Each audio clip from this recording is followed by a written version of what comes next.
Okay, we're going to start in just a few more minutes. There's still some people in the parking lot, so just some administrative things that I'll let you know about.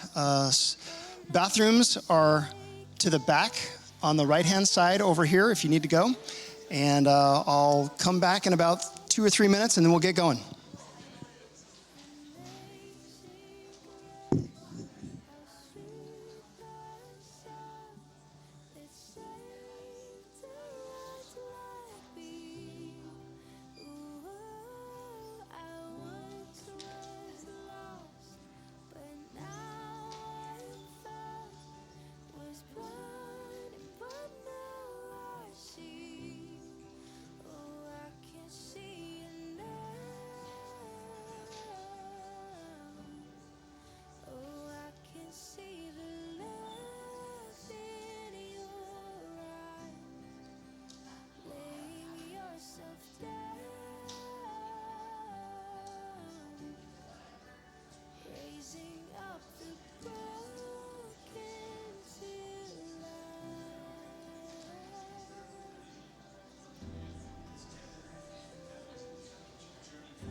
So take this heart, Lord, I'll be your vessel.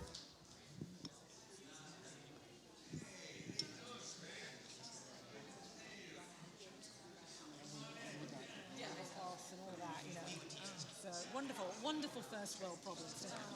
You know. Really. Almost ready? Yes. Okay.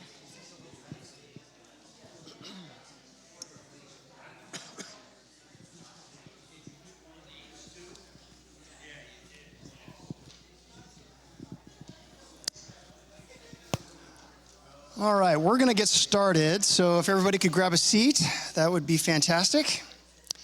And as you came in, you probably noticed that we have a couple of handouts. One is just the slide presentation. Some people really like to take notes or jot down some ideas or things like that. So you're more than welcome to grab that if you want to take some notes. And there's also another sheet there that just has some basic facts and some things to take home. But first off, I want to thank you all for coming. I know that this isn't a topic that normally is something that's very joyous, but whenever we have evil in our midst, we want to see and do everything that we can to get rid of that. So I appreciate each and every one of you coming tonight. And I'm going to introduce Sally Cook. Sally Cook is the founder of Hope Refuge. And for those of you who don't know about Hope Refuge Olive Crest, they are a safe house for women and young girls who've been coming out of trafficking. And really their whole mission is to bring these young ladies from slavery into freedom. And not only is it a safe place, but they do education, they do counseling, they have a place that is away from all of the things that can easily bring these girls back into that situation. And just like Sally, many, many years ago, she came to the realization like, wow, I didn't really understand or know that this was going on right in our county. And so she saw a need, and she said, well, what can I do about that? And a lot of that is through many years of sweat and toil and a lot of God's blessing on that to come out with Hope Refuge here. But one of the things that we're going to do here, and just to keep everybody's expectations on the right level, we've invited high school students and everything else. This is not going to be a super down and dirty, type of training. This is really going to be here's the facts. Here's some things that you need to be aware of. But most importantly, Sally is going to walk through some of those things where, what are the warning signs? Because like me, I got more involved in this. And I had actually been up to Hope Refuge a couple of times doing some maintenance and some pounding nails and painting and stuff up there. But it never really clicked to me that, wow, this is really going on right here in our county, right here in our city. And the one thing that I found myself asking over and over and over was, how come I don't know about this? Am I just not paying attention? Do I not know the warning signs? So that's really what this training is all about. Obviously, this isn't going to be comprehensive, but Sally's going to do a great job of saying, here's all the basics that you need to know. If you see something or you suspect something, here's the actions that you can take. So Sally's going to come up and she's going to present probably for like 50 minutes or so.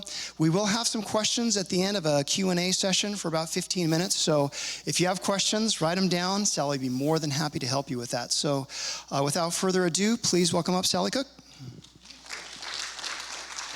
Thank you, Jim. So appreciate it. Well, welcome. Thank you so much for coming out. How are you all? 7 o'clock on a Monday night. I am so impressed. I was like, Jim, you're going to have one person there. It's going to be you. But seriously, I really appreciate you being here. It's very easy to look the other way when compassion fatigue is a real thing. There's amazing things happening in this town, and sometimes there's too much to take on. So I'm so grateful that you're taking the time. There's a lot of other things you could be doing tonight, and so I appreciate that. I intend to give you a lot of information to go away with. But what I give you, there's a lot more for you to research on and find out more about yourself as well. I'll open up opportunities for you all to come up to Hope Refuge and do a tour. As Jim said, we have a residential treatment facility that works with minors who've been trafficked, so 12 to 18 years old. Yes, the average age of entry is 12 years old. And so we're going to be looking at that today. So with no further ado, let's move into our time, because I'd love to share with you what we're going to try and get through today. It is going to be a whistle-stop tour. I want to leave time for Q&A for you to get some of your questions answered. So if you have questions as we go along, just write them down and then we'll go through them. But I really want to look at how traffickers are working with our young children, how they're luring them in. It's called the grooming process. Majority of it is the grooming process here in Santa Barbara. I'm aware we've got some young children, young adults in the room, young adults in the room, and I welcome you to take on board this information, because grooming can happen to anyone. And we're trying to get into this, we are in the schools now doing a lot of assemblies and work with schools trying to bring this information. Just like drug awareness, this has to be something we're aware of because it's very subtle. I want to look at the victims that tend to be targeted, how they're being targeted, how they're getting lured into this. I'm going to spotlight in on Santa Barbara. Obviously, I could look at the whole of our nation. California, specifically, is where it's fastest growing. But I also want to identify what you can do. So I want to leave you feeling empowered and hopefully leaving you with a glimmer of hope around all of this. We were saying we actually had our first fundraising event last Sunday, and it was amazing. We had a local survivor leader, Alia Azaria, who spoke. She comes from Ventura and was trafficked here in Santa Barbara starting at the age of 14 years old. And one of the things we were identifying is evil thrives when good people do nothing. So imagine what happens when good people do something. And tonight you're doing something. So I just want to encourage you. This is amazing. So let's have a look. You'll notice that this was called CSEC 101. CSEC 101. So what's CSEC? It's commercial sexual exploitation of children. And this is a form of human trafficking. Many of you have heard of labor trafficking that's happening around the world. This is a form of human trafficking, and it's specifically when an individual buys, trades, or sells a sexual act with a child. And when I say a sexual act, we're not just talking about prostitution. We're talking about massage. We're talking about strip clubs. We're talking about phone sex, sexting. Mail order brides even comes under this. So we're talking about a gamut of things here, and all of which children are being lured into here in trafficking. So right from the beginning, let's get something clear. This is about business. This is about money. This is the biggest growing business here in America. $52 billion industry that people are, we have the highest demand now here in America in the world. So we have a demand. It always starts with a demand. It's supply and demand business. And we have a demand, a very high demand. For another day, we will talk about why that demand is growing, the pornography industry. But we have a demand. And because of that, we have traffickers and pimps who are willing to exploit victims to bring them to the table for this demand. When I say trafficker or pimp, they're not always the same. So a trafficker can be someone who finds a girl and then takes her from her place of origin and is then going to sell her to a pimp, but may not be the one who's exploiting her. The pimp will be the one who then commercially gains from sexual exploitation. They can be the same person. Sometimes you have a female in that mix. It's not always male. And then we have the victim. We have the victim then who is our young girls and our young boys who the demand are wanting. So we have this cycle. So as long as we have the demand, there's going to be supply. So let's keep that fully in mind here, that this is about business, which we can often forget. So I'm just going to play a video to you. I just want to start off with this. I like starting off with this one because it helps us just get in the mind of a victim. This is Rachel Lloyd from her documentary, just a little snippet from her documentary, She's a Survivor, and it's her documentary called Making of the Girl. And you'll start to hear a little bit around the thoughts that are going on in the mind of someone who's being trafficked.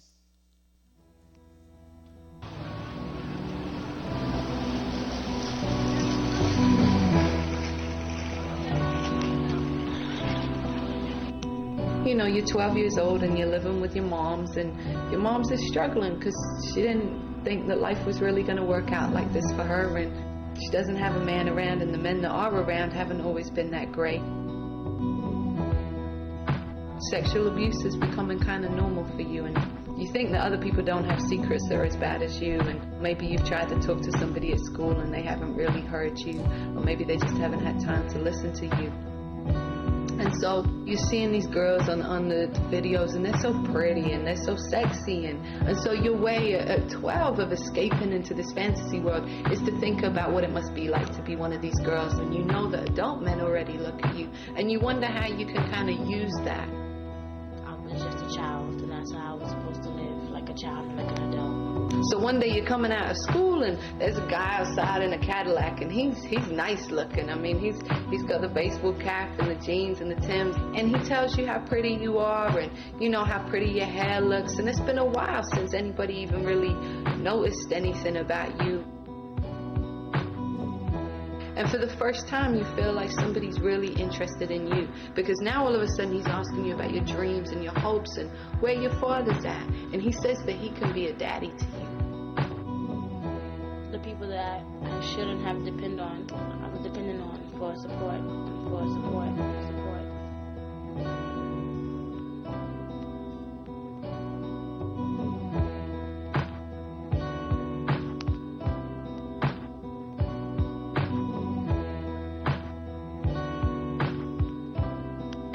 And so that night, he takes you to a club, and he puts you up on the stage, and he gives you a few drinks, and there's men throwing dollars at you, and it's scary, but all the time you're just looking at his face in the back of the room, and he's like, you know, go ahead, baby girl, go ahead, you're doing it for daddy. And you're feeling proud because nobody's ever said that to you.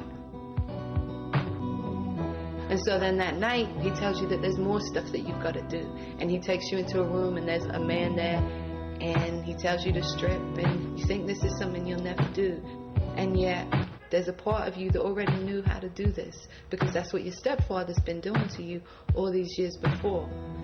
And so you turn that trick, and it's like a part of you has died inside. And so you come out of the club that night, and you get in the car, and you know he's pumping 50 Cent, and he takes you to McDonald's, and he tells you, you did a good job tonight, sweetie. And he's stuffing his pockets with the $1,000 that he made. And right now, you're happy. The people that I shouldn't have depended on, I was depending on for support.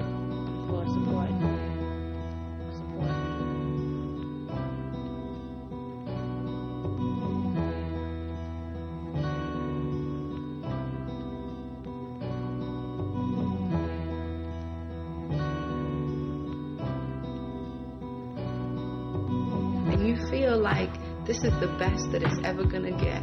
And everything else in your life has prepared you for this moment. All the sexual abuse, or the neglect, or the drama, or the pain, or the trauma has prepared you for tonight, where you stepped across a line that you always thought you'd never really quite step across. And you don't realize that night what it will be like to be on the track and get raped.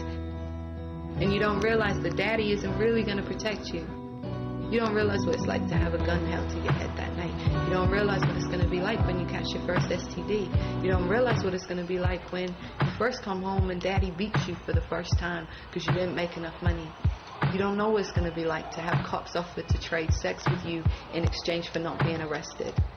And then sometimes you'll do that and they'll still lock you up anyway. You don't know what it's like to sit up in jail and know that you just made $1,500 for your pimp last night, but he won't come down and put $200 bail on just to get you out a few days early. You don't know what it's like to walk down the street at 6 o'clock in the morning when you're just getting off work and people are starting their day and they see you and they know what you do. And they look at you in a way that you just don't feel like you belong in that world anymore.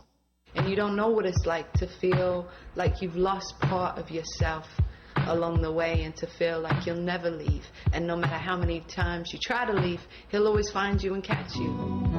But that night, all you care about is the fact you're riding in a Cadillac and you're eating McDonald's and you're listening to 50 and you got this one man who you really think loves you sitting right by your side.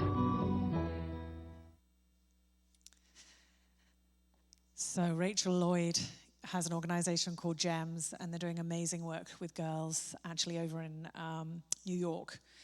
But you get to hear some of the mindset behind there, and you're going to be hearing that as we go through today, some of the realities of what they're facing. So you saw in there that 300,000 a year are getting touched by this crime, minors, and that there's definitely a target on pimps. They target people who've been sexually abused.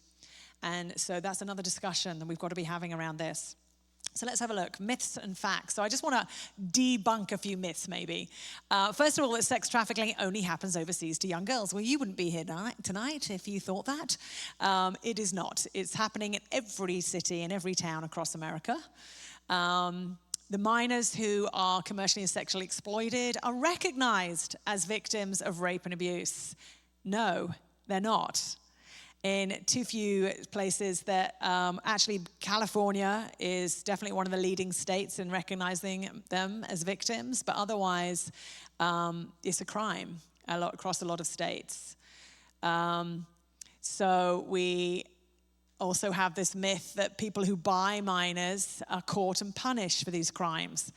Praise the Lord. Actually, now that I'm saying this, California just passed a bill, SB 14, that they are punished for this crime at a felony level. But before that, it was pretty much the same as fishing without a license and a slap on the wrist.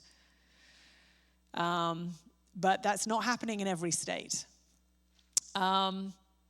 It's easy for us to recognize this, particularly professionals who are interacting with them, teachers, counselors, people who are with children all the time. It's very difficult because the children do not identify as a victim, and you'll start to hear as I go through why that is. They do not self-identify. So you're looking for warning signs, and it's not always clear. Like I said, they ask for help. No, they don't. We have actually yet to have someone at Home Refuge that would say, I am a victim of sex trafficking. It's part of the journey that they have to go through. They're in love. Most of the time, they're in love. And so they do not see themselves as a victim. So how does this happen? What are the methods that pimps are doing to recruit girls? How are they getting lured in? Well, the primary form that I want to talk about is grooming. I've mentioned that word already. It's a very seductive process. And let me just I'm going to give you an average story. And when I say average story, it's not everybody's story, but it may start like a 14-year-old girl. Maybe she's having a few difficulties at home. Maybe there's some dysfunction there. Maybe dad's not around. Maybe mom's having to do 2 jobs, but she's alone quite a bit. And she finds herself going to parties and mixing with different people at school, desperately looking for attention, but finds herself meeting a boy. And this boy is maybe 4 years older, 19, maybe 20, good looking, but he starts to woo her. I mean, he dotes, and he treats her like the princess that she is. He's getting her hair done, her nails done. He picks her up from school. He's the one there for her when she wants to talk. He's the shoulder to cry on. He's giving her books to read. He's sitting there talking, taking her to great parties and for walks, all the things that she's passionate about, he'll be doing. And he'll be doing that for 6 months, even a year, in order to gain a trust, to gain what's called a bond. It's called a bond that will eventually become a trauma bond.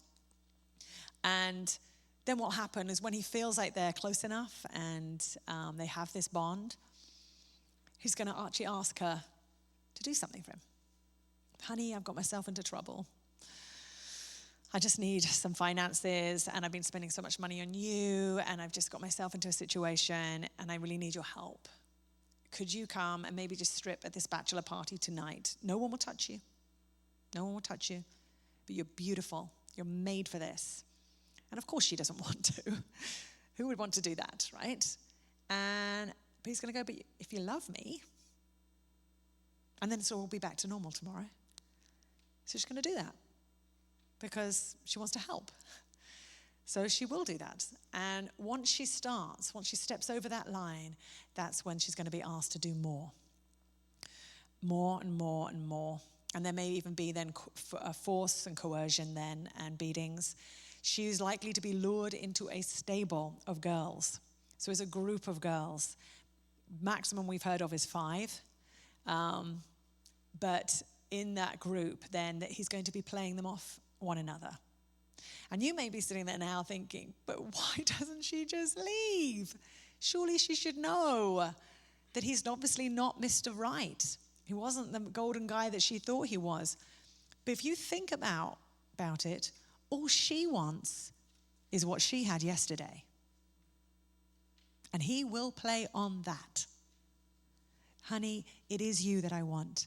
Look at the money we're making. You're made for this. You're beautiful. This time next year, look at this place up in Hawaii that you and I are going to buy. It's you and me. Very manipulative. Incredibly manipulative. And she is drawn in. She's drawn in. He's filled a void that now he can fill.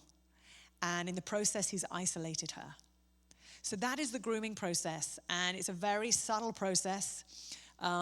There's actually a whole cycle to it, which groomers will work really hard on. Online is scary because you can groom much quicker when you don't see who you're with. It's an interesting thing. People, particularly youth, our youth feel very safe the other side of the computer. And that's not necessarily the case. So there's seduction. We also have this false hope situation. False hope is really more around, we put the pretty woman there, pretty woman lifestyle, but,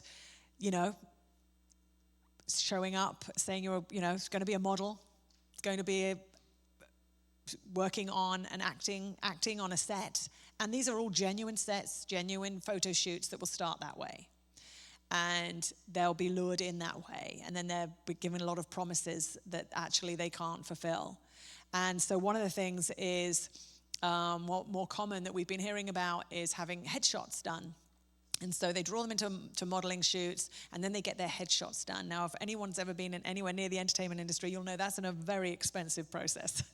And so, of course, then he'll say, well, you owe me money for the headshots. And she's like, oh, I didn't know.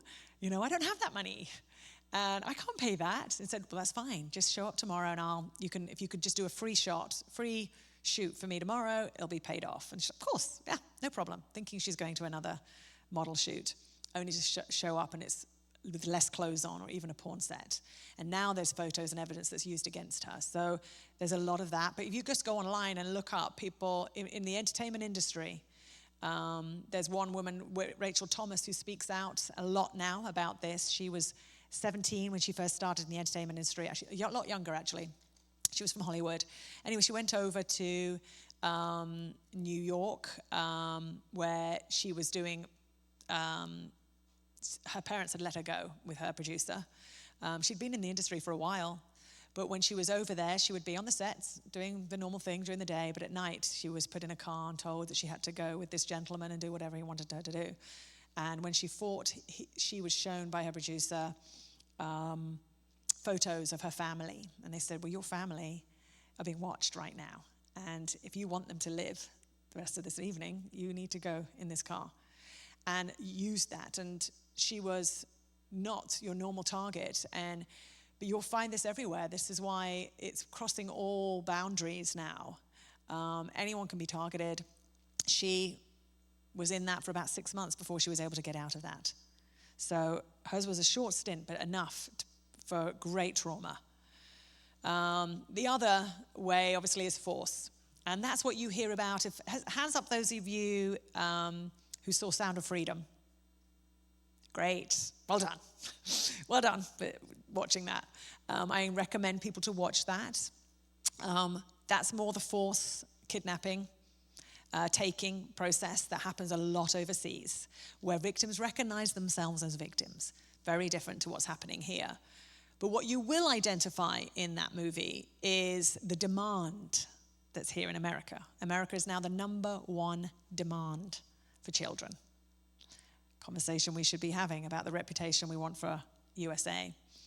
But you will find online, if you look up kidnapping of human trafficking and kidnapping force, you'll find every story. And even from people who are familiar to our children, whether it's bus drivers or whoever. So where is this happening? Where's the recruiting grounds? Well, they are wherever our children are. Simple as that. I've got just some visuals here for you, but I mean, some of the interesting things that we need to be aware of is there is recruiting happening in schools. We've got young girls and young boys who are recruiting for pimps, whether it's because they want to be moving out of the life or out of doing more on-street stuff. They have to pull someone else in, or they're being paid. It's scary. And so they're just looking to befriend people, and then they're going to bring someone to a party, and that's where they're going to meet their pimp. I've put on there the bus stations. So why do you think bus stations are so a recruiting ground? Bus stations and train stations.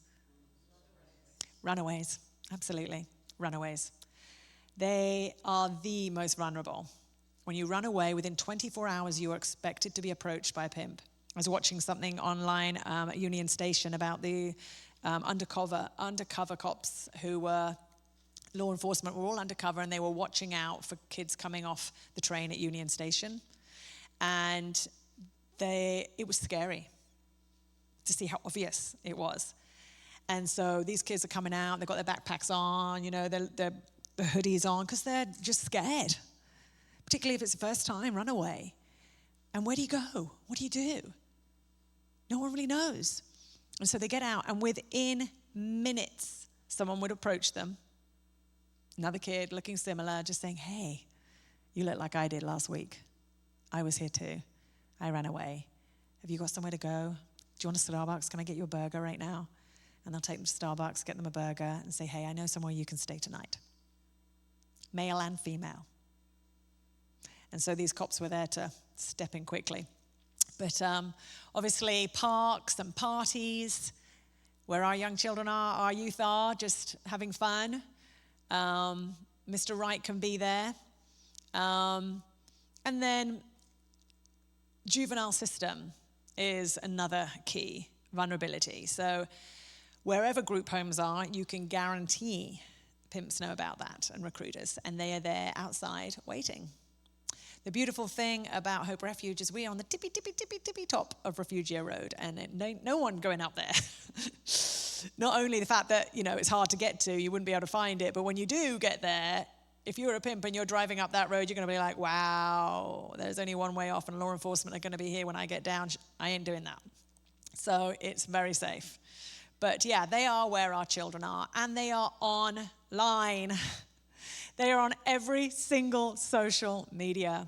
And to the youth who are here, I just really want to encourage you to be having some really good conversations about how to protect yourself online.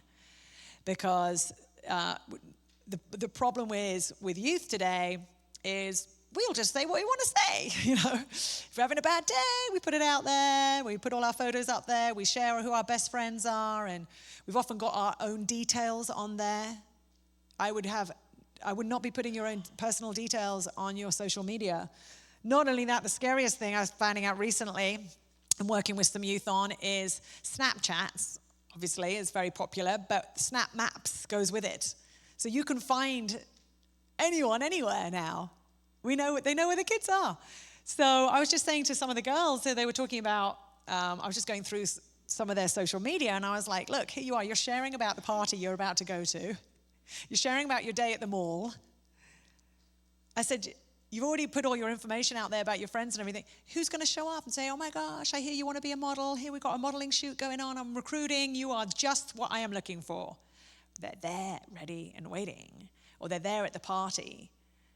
So we just need to be really, really intelligent about the way we protect ourselves online. We don't need to go in there with fear, but we need to be aware. Awareness is what this is about, that not everybody you're meeting with online is who they say they are. This is Lois Lee. I'm putting her in here because Lois Lee is the founder of Children of the Night in Los Angeles, which has been around for decades. And so she has a very unique way of looking at this situation. She's been working with kids on the streets for a long time, and this is her view on how pimps are recruiting kids. A pimp is looking for a package. A package is a lonely, alienated young lady who tends not to have parents or people that are going to protect her. Sometimes pimps will work with catchers that are taxi cab drivers, parking lot attendants, security guards who will identify a package and then deliver the package to him under false pretenses, such as maybe we're going to go to a rock and roll concert and we have to go to this guy's house to start. The pimp will then perform something known as a deep quiz. Well, he'll ask her a series of questions like, why are you wearing those shoes? Why don't you have nice shoes? Who dresses you like that? Where's your daddy? And children and young women tend to be their own worst enemy, to where they say, I don't have a daddy. I don't have anyone to take care of me. I just have my grandmother, and I just care about my grandmother and my little doggy. That gives the pimp the information of what he needs in order to manipulate her into prostitution. That's the beginning stage. So a pimp will use that in terms of saying, if you don't do what I want you to do, then I'm going to kill your grandmother, or I'm going to kill your doggy. And he'll use that as a motivation to get her involved in prostitution. It's called a deep quiz. It's a very, very frequent skill that's used by most pimps because they're not looking for a child who says, my dad's going to come kill you because you're talking to me, or that my big brother is going to beat you up and you better let me go now. They're looking for kids who are vulnerable, who don't have any resources or anyone to stand up for them. Yeah, vulnerability is key here. So let's have a look at who the victims are that they're targeting. Unfortunately, we've really got to this point now where really any child can become a victim just because of online, but mainly that is because the demand is so great that they're looking for children of any ethnicity, any gender, race or religion. Class doesn't matter. They're looking for children of all ages. This was actually something out from a former pimp, from a book that he'd written. And it said recruiting was ongoing. Repeated customers wanted variety and new faces had to be continually supplied. Supply and demand. But there is a vulnerability scale for sure. So boys are victims too, and I really want to highlight that here. It looks very different for boys, though. Boys tend not to have a pimp. And boys tend to be more involved in the survival sex. So they found themselves running away or got themselves into a situation and need a place to stay.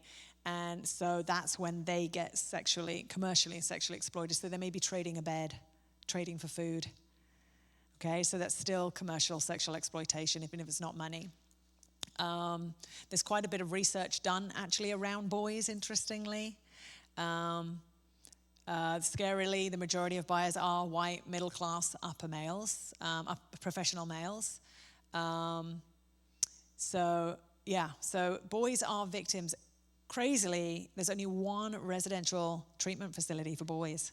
One in all of America, down in Florida. The unique circumstances of the LGBTQ community, it makes them incredibly vulnerable. They're disproportionately represented in the welfare system. So they are by nature targeted. And sometimes it's hard for them to know. Like, sexuality becomes the least of their issues, really, because sometimes it's because of the sexual abuse that they're just questioning everything. They experience a lot of rejection and abuse, which makes them vulnerable to someone who's going to give them everything. And again, they do account for 40% of the homeless runaway youth population. So it puts them right there at the top of the vulnerability risk. So we need to be aware of that. But here I just listed out some of the things that make someone vulnerable. And you can see this list is big. And this literally is what they're targeting. So think about social media. There is software now you can just go in and track, like, anyone who's saying, I hate my mum. Give me all those profiles. They've got, anyone who's saying, I'm out of here, I'm off, I'm done, I want to kill myself. They're literally just tracking it. And so that's a huge, they're just looking for vulnerable words, vulnerable children. Obviously, we've looked at those on the street. Anyone who's been through sexual abuse or neglect is going to find themselves very lured and wooed. Depression, low self-esteem, someone coming and giving you a lot of confidence and giving you what you need. But a key one is the involvement in the juvenile justice system or social services. So that's a real target. And not only that, shortly after we opened, we were realizing that pimps were getting girls arrested. I mean, they were committing small crimes and getting into juvenile hall to recruit for them in juvenile hall. So one would go in and four would come out. We have to be aware, even in our residential treatment facility, that there are some girls coming with a recruiting mindset, and our team are very aware of it. So it hasn't happened, but we've had a few try. The other thing I just want to note before going into Santa Barbara is just some of the red flags for you to note. For some reason, I've got that slide in there. But if you think about anyone you might know. Here it might be someone you know or someone you see. So some of the red flags here is generally there is always an older male or female on the scene, always. So be aware of that. When someone starts showing up, having had their nails done, hair done regularly, showing up with a Coach bag, new clothes, what's going on? That's just a red flag if that's consistently happening and they're not normally having access to that. Do they have access to parties, to drugs, to alcohol they wouldn't normally have access to? Red flag. Are they disappearing at regular times in the evening? Or during the day? Are they missing school? Truancy is a key one. They were saying statistics were that during COVID, trafficking went down. It's just because they weren't in school and no one was not identifying them as truant. Didn't go down at all. It went up. The demand was the highest during COVID. So these are some of the red flags, and you might find yourself going, wow, I was at the gas station, and there was clearly a situation that was scary. An older man, young girl, looks like she's been drinking, but is being a little bullied, forced to get in the car, or someone shouting at her saying, get back in, which happens here in Santa Barbara. And it might send off some warning flags to you, like it's an older guy, they don't look like they're related, like what's going on, maybe even different ethnicities. That's a red flag. And I've got some numbers for you at the end that you could call for that. One, your local law enforcement, but also the trafficking hotline. And you may think, gosh, and all you need to do is just snap. Don't intervene. snap a picture of a car registration and phone. And you never know how that's going to fit into a larger picture. Like, oh, we're looking for that. We've been tracking that car. You never know how it fits into a larger investigation. But yes, I can talk you through if you're interested in some of the situations that we've come across here, just out of the blue on a Saturday in Santa Barbara. So Santa Barbara County, is it really happening here? I think this is the biggest question that people ask, like, how can it be happening here in Santa Barbara? Maybe Los Angeles, but not here.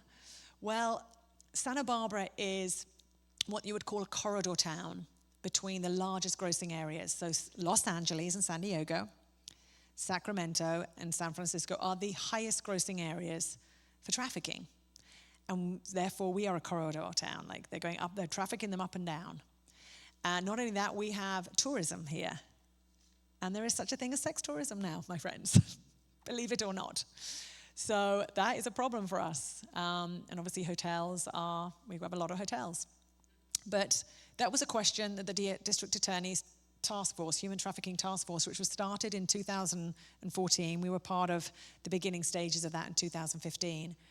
But this is what was asked when we first started this task force, which is all these organizations coming together who work with minors at risk. How is this happening? Where is this happening? Is it happening? How do we know? And so a needs assessment was done. A lot of study was done here. And the only place they could really focus was the juvenile system. So these are literally all the outcomes of this needs assessment were for the juvenile system. But they found 256 girls that they realized were in the juvenile hall at the time who were victims of sex trafficking. High potential victims of sex trafficking, should I say, because they weren't identifying. So the first thing they realized is, don't know how to find out because they don't identify. So how do we do this? So we've become a lot more alert, a lot more aware of how to find that out. We've got a lot more tools in place, putting a lot more tools into schools right now for professionals to identify when someone could be at risk. But the other key issue that we found was that there was no beds. And so this was what my husband and I found out too. There were no beds in all of America. There was like 500. They were telling us back in 2013 there was only 100 beds in all of America with a program with intensive services to help the girls and the boys. They were saying 100. It's actually 511. But guys, 300,000 a year are getting touched. So we're talking complex trauma. You heard the mindset of the girl in the beginning, Rachel Lloyd. Complex trauma has to be dealt with in intensive services. If you don't, they will run. They will leave because of trauma. They will act out that behavior in super dysfunction, or they will internalize it and self-harm, and they'll end up in our psych wards. So what's happening is if they're not in the juvenile system, if they're not in a group home because they're running, they're not in our psych wards, they will be our homeless population. So our homeless statistic now includes minors who've been sex trafficked because that's the only place they have to go. And once they are in the life expectancy is 7 years. We have a crisis on our hands. So here are some of the statistics from Santa Barbara, from the task force, just through investigations, my friends, being done over the last 4 or 5 years. And you'll see there are 229 survivors. 60% were under 24, so seen as a minor. So up to 24 now is seen as a minor, a non-minor dependent, I think they call them. So we could take, for example, a 19-year-old girl at Hope Refuge if she chooses to be there. But 60% of those, and that's just through investigations. 41% were residents of Santa Barbara. So these are just what's identified in our system. This is very real, and it's happening here in Santa Barbara. It's also happening amongst the gangs here in Santa Barbara. That's a very real issue here as well. But here's one of the biggest things, like I was telling you, is that Santa Barbara identified that we don't have any beds. We don't know what to do with the girls when we do find them. How do we treat them? All they were getting is which is amazing, but they're getting services that are kind of touching them where they're at. Like, come find me and I'll give you the services you need. Well, they need intensive services. They need a restart. So if you think about it, here's the statistics that are actually true. The 325,000, up to 325,000 have been touched a year, 511 beds. I think last year's study, Polaris study, actually is 529 beds. But can you see we have an issue? And this was the story of Hope Refuge. This is how we found out about it. We had gone to visit a church one Sunday morning, very similar to this, friend of ours' church, so it wasn't our own church. And it was in 2013, and someone got to go up and gave an announcement. And she shared that it's now the fastest growing criminal industry here in the USA, and the average age of entry is 12 years old.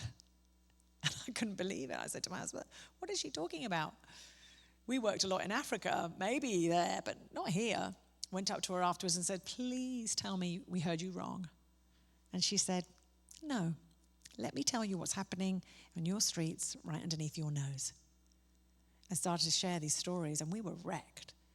And we then spent the next 8 weeks or so just researching, deep diving, getting onto the internet, finding out what was really happening, reading the stories, reading the testimonies, only to find out, wow, this really is modern day slavery at its worst. And it's happening to our children under our nose, and it's hidden. I can't think of anything more evil. And so we just said, God, we're in. We don't know what that meant. We're producers. I was working at DreamWorks Animation at the time, and we were like, well, we'll do awareness. We'll do whatever is needed, God. We just want to be part of the solution. And that's where our story began.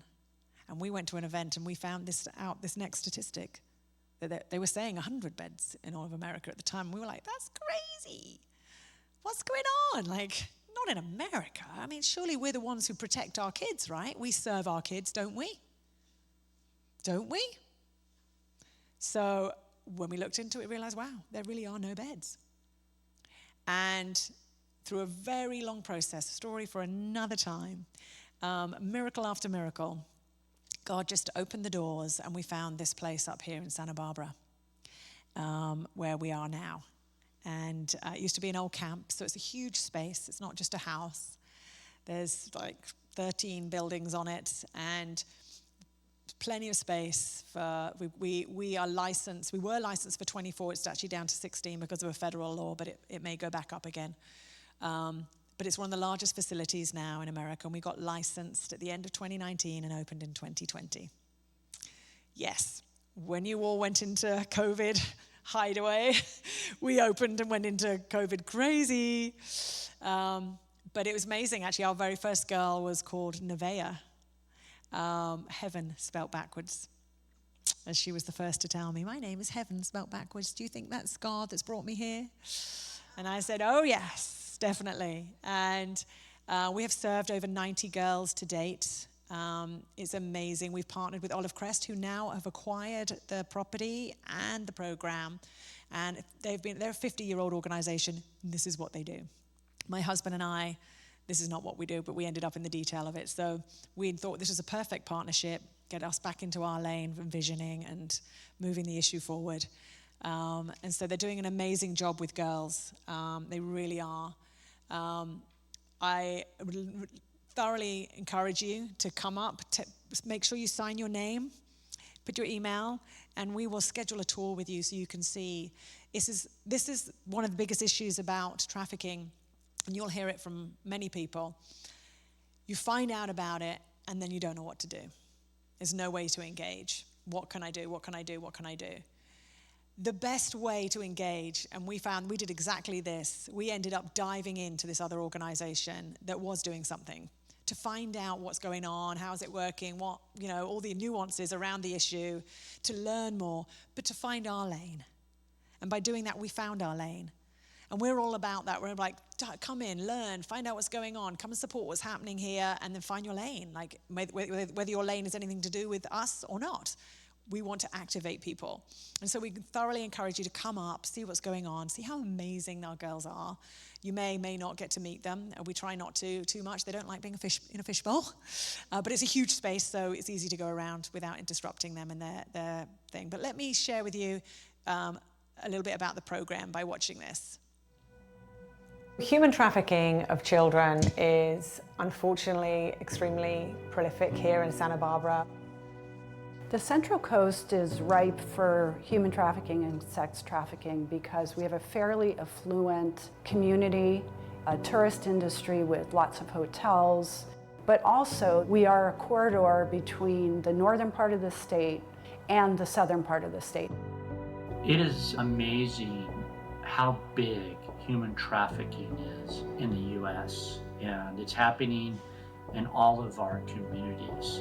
The issue of trafficking should pierce through our relatively naive perception of Santa Barbara as a paradise. I grew up in a household with violence, and I never understood what love was. My mom, she's always doubted me in the past, saying that I'm nothing. Before I came here, just me and my sister, we were on our own. We had to make money. We started going to juvenile hall, and we were just in and out the system. And we started going to group homes. I never really stayed out of placement long. And yeah, we just had to fend for ourselves. These are not adults making a choice. They've been coerced and tricked and brutalized in emotional and physical ways. So having a safe place where girls and boys can go to get treatment as they come out of the life is so vital.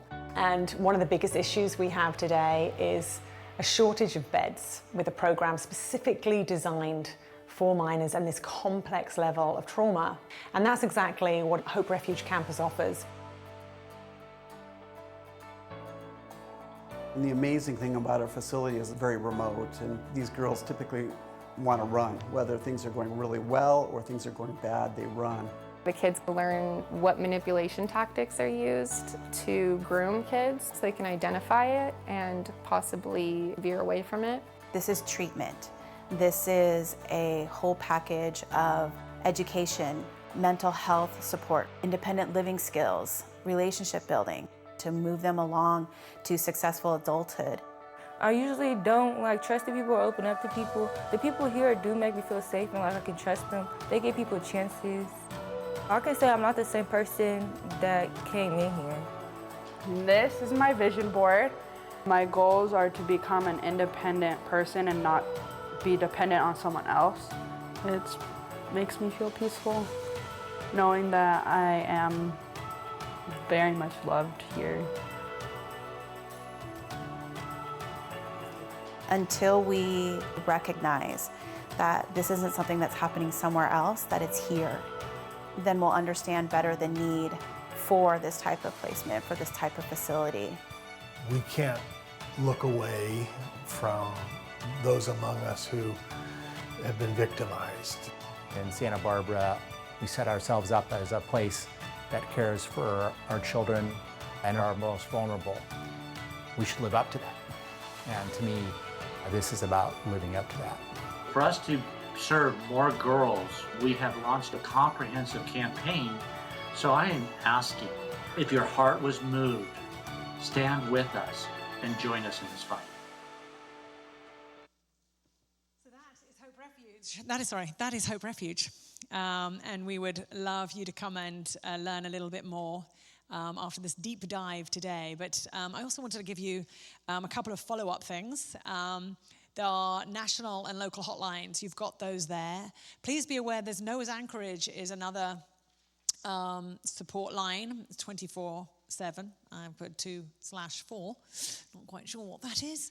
But they're a great facility here that does more emergency placement. But they have a great support line. Which is amazing. There's the National Trafficking Hotline too. So any information that you get, obviously also our local law enforcement line as well, are very useful. Next steps, we encourage you to take a tour to learn more. So I've actually given you a load of books that you can go and read about. These are generally people's stories. It's amazing to get into the mind and the heart of someone who's being trafficked, because then you understand how this is happening and how vulnerable our children can be and what we need to do to be able to see them. It was so scary, but it's so heartwarming. I see Father Larry here, and he was there too on Sunday. We were listening to Alia, and she was telling us about some of her stories here in Santa Barbara, naming places. Everyone's like, wow, I go there every day. Paso Nueve, Sandpiper, some of the restaurants she mentioned. She was just talking about being down on State Street, and she got hit by her pimp. And she just looking at this lady going, someone's really going to say something, aren't they? She was 15 years old. Someone's going to come and help me. Someone's going to come and help me. People just walk by her. And I think being aware helps us to keep our eyes open. Helps us keep our eyes open. That's what this is about. This is about just saying, okay, I want to be part of the solution too, whatever that is right now. Obviously, with Olive Crest, you're more than welcome to dive into some of the things that we have going on up there. There's ways of engaging. Some people just love to give labor. Some like to bring their influence. Some like to bring their finances. Some their expertise. All very welcome up there. Right now, I put it on the meal train there because they're just between chefs right now. Literally, there's like a 2-week window. And I was like, really? We got our directors and managers cooking right now? Because our commercial kitchen is being moved down so the girls can cook, but it's not there yet. So I was like, we've got a meal train going for 3 weeks. So if you want to engage that way, they'll pick it up at the bottom of the mountain. That's another way to engage. But yes, that is what I want to share with you this evening. There's a lot of information, I know. Some of that might be very new to some people that might have hurt quite a bit. But I'd love to create a little space for Q&A. If there's anything that's on people's minds that they kind of just want to get out, trust me, probably someone else is thinking it as well. So are there any questions that I can answer before you leave tonight? Yes.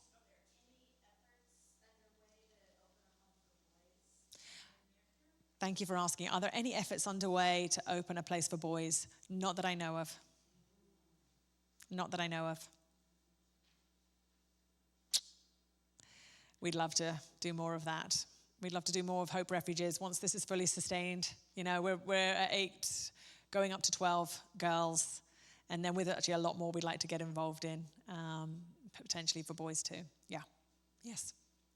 How long do the girls typically stay with you, and how do they launch? Is there some sort of in-between that helps them launch out? Great. Really great question. Yes, about how long do people stay with us at Hope Refuge and what happens next? Is there a launch and transition? They stay with us for as long as they need to. Our average is around about 8 to 10 months. We've just had someone graduate after 15 months. We've had girls who've graduated as early as 6. No one earlier than 6 months. But it's very intensive treatment. It's the highest level of care we can offer in our state. So they're watched 24/7. Even at night, someone is looking at them every 15 minutes. So it's very intensive. You don't want to be there too long, but it's just like a rehab in that it's deep dive, and they really go after the mental health. So there's a huge transformation that happens very quickly. And we are firm believers, this is what they need. Absolute firm believers. We can be giving them a reach out once in a while and keep them on the streets and then hope they'll come, but you're talking years. They say 7 hands before someone will actually accept help if we do it that way. Yes, ours they either go, there's family reunification, and then there's services that carry on for 6 months with their family, or beyond, depending. Younger girls will definitely be looking for a foster home. So there's either with social services or probation, they'll be looking for their foster family, which are hard to find because it's intensive foster family for this level of care, or they'll be going to a transitional home. So Olive Crest has a number of transitional facilities where they go and they continue the support services. That'll be another phase 2 for Olive Crest Santa Barbara, is potentially opening a transitional home here in town so their mental health support can follow them. Don't have to restart counseling. Yes?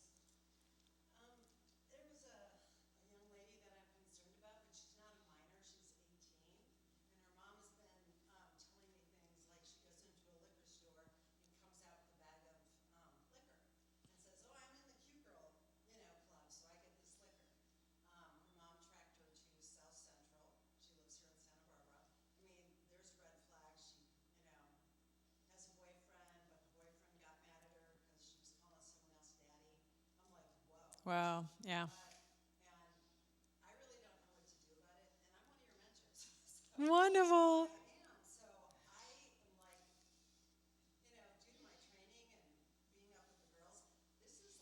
Yeah. Scary. Yeah. So, yes. What's your name? So sorry. Anne-Marie. Oh, how lovely to meet you. Oh, so lovely to meet you. Yes, Anne-Marie is one of the mentors. The mentors are life saviors, I think is the word I would put them, but they're our heroes. So the mentors work with the girls every week, and they become the mamas because they actually work. We've partnered with a group called Forever Found, and so they're all believers. They get to be the ones speaking into their lives that way and have had incredible impact. But Anne-Marie was asking about, I'm seeing red flags with a girl I know, someone's daughter. This is common. So the worst thing you can do is, oh my gosh, this is happening to you, and shove all this information in front of her and give all the Hope Refuge flyers and say, oh, because what's happening, if she is being recruited, they're already prepping her mind to isolate her. The best thing you can do, and I hear this again and again from the girls, and I'm sure you will too as the stories come, it's the relationships that stayed with them, the non-judgmental person in their life who continued to love them and keep the door open, and then asks, this is interesting to me. Why, honey, do you have all these, you've got these Coach shoes. Where do you get that bag from? How come? Who is he? What's he doing? Ask questions, be interested. Really, what's it like? So he's older? What? Does that bother you? Ask, keep those questions. But when she shuts down, which she will, just be, okay. Just know you can come to me anytime. I'm here for you. I'm here. We have someone, and we've had to walk that through similar, and I could just say, there will come a time when she's going to be looking for help. The problem is when the judgment comes in, and it's like, this is happening to you. Don't do this. She's feeling more. Oh, my boyfriend's right. They don't understand me. My boyfriend's right. They do want to shut down my rights. They do want to. He's going to be popping all sorts of things into her head. I'm not allowed to have fun. I'm not allowed to do these things. I'm not allowed, I'm stupid now because I'm choosing the wrong person. No, rather than keeping that relationship open, as unjudgmental as you can, but being very intentional about showing an interest. Let's go for coffee. Let's hang out. And when they shut down, just be aware. Shh. And yeah, you can. Just say, look, I want you to be aware of the grooming process because I'm a little scared for you.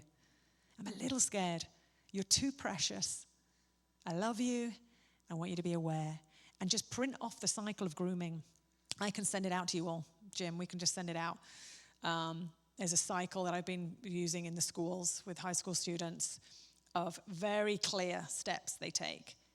And maybe she just needs to look at that and be aware herself. And when she's ready, she will. Because there will come a time after her first beating, after being asked to do things she doesn't want to do, then she'll be looking for help. And you want your face in front of her. Yeah, that's why prevention's so important. That's why our work, we're going upstream a lot right now, doing a lot more awareness, working in the schools. We're even trying to get a school team going right now with the multidisciplinary team. So this is huge, though. Honestly, the girls at Hope Refuge, every single one of them has had loving people in their life. That's how they've got out. Yes.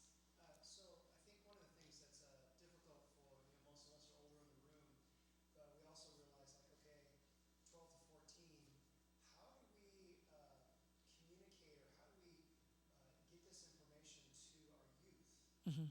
Because they're going to be the ones on the front lines. Yeah. They're going to be the ones that are going to notice, like, oh, you've got a different tattoo, or you've got a bag, or you've got new shoes, or whatever. What sort of some practical ways that we as adults can speak into the youth that we know, either in our churches or in our kids or whatever? There's some practical steps or things that we can do. Yeah. Jim's just asking about practical steps about training our youth to be the ones who are on the front lines. I think it's about awareness, hugely about awareness, whether you're bringing that as a parent, just in the same way we would bring awareness around drugs and alcohol and the impact of all of that. I think we need to be doing exactly the same with this. This is the largest growing crime, and we have to face it. I think there's some really good, I mean, I've got some good books that I've recommended, but there are some, I wouldn't mind just maybe we should put together a little parents, how can you speak to your children about this? But youth groups is a great way to do grooming information, because once you know the grooming cycle, you can see it. And then you can protect yourself, but you can protect someone else. You just get a bond with your team, your girl, your friends when you go out. No one gets into a car with anyone on their own. Doesn't matter what happens at the end of the night. And one person should be the sober one. I mean, these are things that need to be done up front. And so you can train now. Youth groups can talk about that now. And then what do they do when they've noticed their friend has an older boyfriend that they're worried about? Who are the adults you can speak to? And schools are getting more informed about that. But I think that comes through parental training, youth group training, any access you do to have to making them aware, just as you would do with drugs. The more information, I mean, also online protection is huge, just as adults. But you can only protect so far. That's what I'm realizing. Our kids are pretty bright. And they want to know, they want to have a look and see what their friends are doing, They want to know what they're so clever. Youth, it's so clever. So I think looking at what does online protection really look like and working together in your family around why you're doing that. Otherwise, it's, there's finding a way around, youth will find a way around it, particularly if they're, looking to explore and rebel and, So I think a lot of talking. I do think a lot of talking and training. So maybe we need to pull some kind of package together around that, Jim. Note to self. I think I just found a job for you. Yes.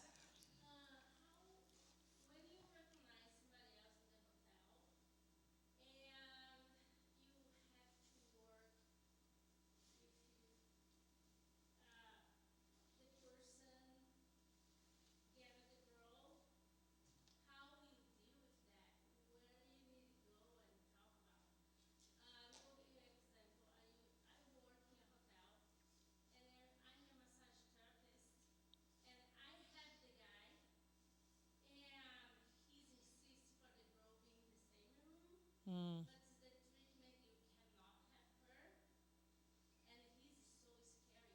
Mm.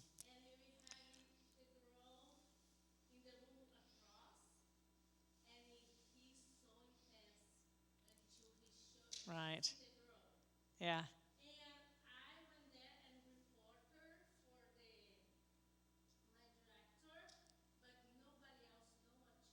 Right. Yeah, hotels. That's interesting.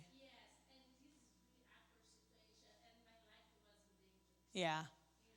Well, I'd love to talk to you personally afterwards too, but just so you know, everybody knows, hotels are actually required by law to train all their staff on spotting trafficking and then what to do with it. They're given numbers, law enforcement are involved. It's a very clear process they have. So you need to report it. Any suspicion, report, because they're required to report. But yes, if you find yourself in a tricky situation, I would report that immediately too. So I can talk to you afterwards, maybe about your job and maybe the setup of setting up your massages and things like that to keep you safe. All right, well, how are we doing, Jim? Is there anything else? Any last crazy questions? Yeah? Are the girls having any education? I mean, they're all yes. High school. It's amazing. We have education up here. Oh, are you asking for Hope Refuge? Yeah, we actually have a school on site. We partner with a charter school. They do independent learning, and it's actually one of the game changers for them. So we have girls now graduating high school, not just their GED. The last graduate left with her had graduated high school, had no expectation to have done any of that by the time she came in. So she was only there 8-9 months, wasn't she, Eileen? So because they can get a credit in a week, and then they start to compete, and then they start to go, I got an A, I got a B, oh my gosh, I'm just, and you've got to think how the pimps have worked with them. What are you going to do, sweetheart? You're made for this. Your body is made for this. You're beautiful. Men want you. You can make a lot of money. What are you going to do? You're going to work in Starbucks? Going to go work in Target? They'll put all of that down, And they say, why would you do that? $25 an hour when you know how to make $450 in 15 minutes. That is what they'll be going around in their heads. So they start to think, oh my God, what am I going to do? I can't go to college. I can't do these things that everyone else is doing. And their self-esteem just drops out, and that's what they think that they're made for. That's what all they think that is left for them. So by the very fact that they start to realize they can do it is huge, let alone doing it. So the school has become a big game changer, but we have to fund all of that. That's one of our big costs of the program right now, because there is no funding for us for that. But thank you so much for being here tonight. Thank you. Please take time to follow up with this information. Go and do your own research. Come up and see us at Hope Refuge. We would love to see you up there. Please leave us your email and let's stay in dialogue, or we can meet with you for a coffee and share with you more information, particularly if you find yourself with situations where you know someone and you're concerned. We can talk through maybe a plan of action of how we can get you some support for that. Okay? Thanks very much. Thanks, everybody, for coming out. If you would, please put your email down on the list. I promise we're not going to be spamming or doing any things, but I know that I can get you some other resources. And as new things come out, or if Sally has a new opportunity for us for a great resource to read or just to get some more information out to you, we'd love to have that for you. And also, there is a single sheet on the back tables out there that just have some basic statistics and some things that you can understand and review. I have a couple of bullet points on the grooming process, and I think one of the things that Sally and I will definitely work on is that grooming process sheet and be a little bit more, so we can send that out to you so you can be more aware of that. So anyway, I just want to thank you guys all for coming out on a Monday night. Really appreciate it, and I just want to thank you personally for your heart of doing the hard steps of just understanding what's going on in our city and how we can be better at it. So thank you for coming, and we will keep you posted. Have a great evening.